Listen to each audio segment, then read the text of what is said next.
Assalamualaikum warahmatullahi wabarakatuh. Shalom, Om Swastiastu, Namo Buddhaya, Salam Kebajikan. Perkenalkan, nama saya Nurdia Kausaha. Saya dari kelas 2C Manajemen dengan NPM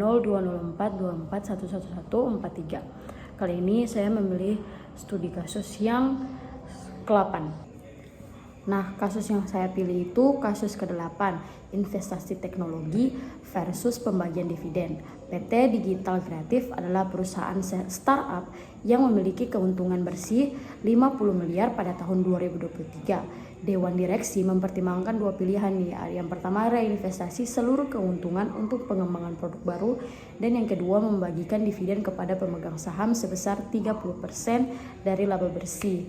Dan ada 3 pertanyaan yang akan saya jawab, jadi langsung aja kita ke videonya. Yang pertama, peran manajer keuangan dalam memberikan rekomendasi.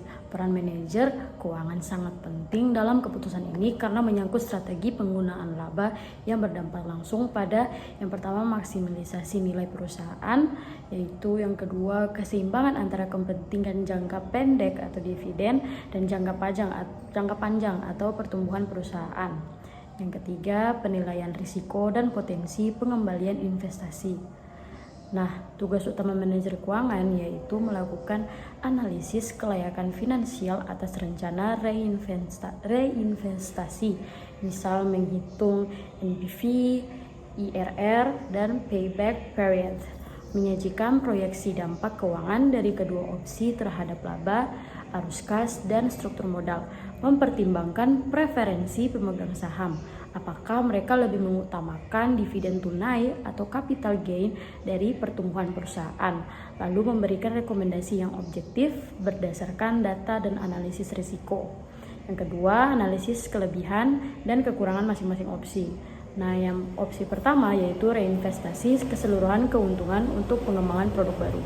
Kelebihannya mendorong inovasi dan daya saing perusahaan, potensi meningkatkan pendapatan dan laba di masa depan, meningkatkan nilai perusahaan dalam jangka panjang, lalu tidak menambah beban hutang eksternal.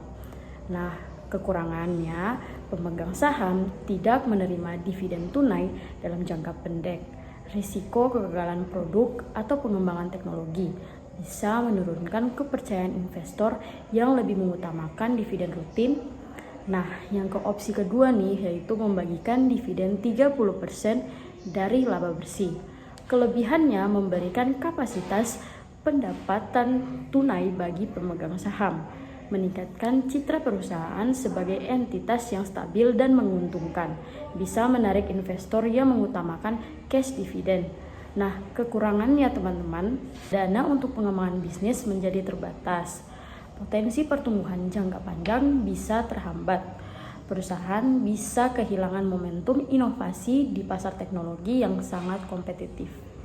Yang ketiga, upaya manajer keuangan untuk memastikan reinvestasi digunakan efisien. Jika perusahaan memilih reinvestasi, manajer keuangan perlu yang pertama melakukan capital budgeting, analisis proyek dengan metode NPV, Net Present Value, IRR, Internal Rate of Return, dan Profitability Index untuk memastikan proyek layak secara finansial.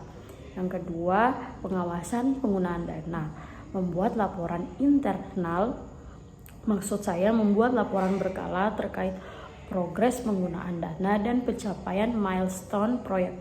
Menerapkan kontrol internal untuk mencegah penyimpangan atau pemborosan. Lalu ada manajemen risikonya, yaitu identifikasi potensi risiko dalam pengembangan produk baru dan siapkan mitigasinya, misal disverifikasi portofolio produk. Lalu ada evaluasi berkala. Lakukan evaluasi kinerja proyek secara periodik. Jika diperlukan, lakukan pivot atau penyesuaian strategi.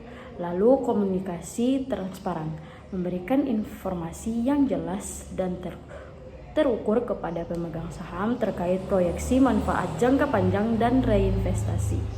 Nah, kesimpulan yang saya dapat di studi kasus yang saya ambil ini, yaitu keputusan antara reinvestasi dan pembagian dividen harus mempertimbangkan keseimbangan antara kepentingan jangka pendek atau dividen dan potensi pertumbuhan jangka panjang atau reinvestasi.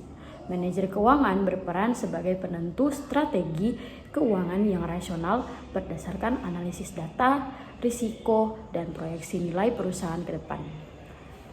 Baik, itu saja yang ingin saya jawab. Semoga jawaban saya memuaskan. Wabillahi taufiq wal hidayah. Wassalamualaikum warahmatullahi wabarakatuh.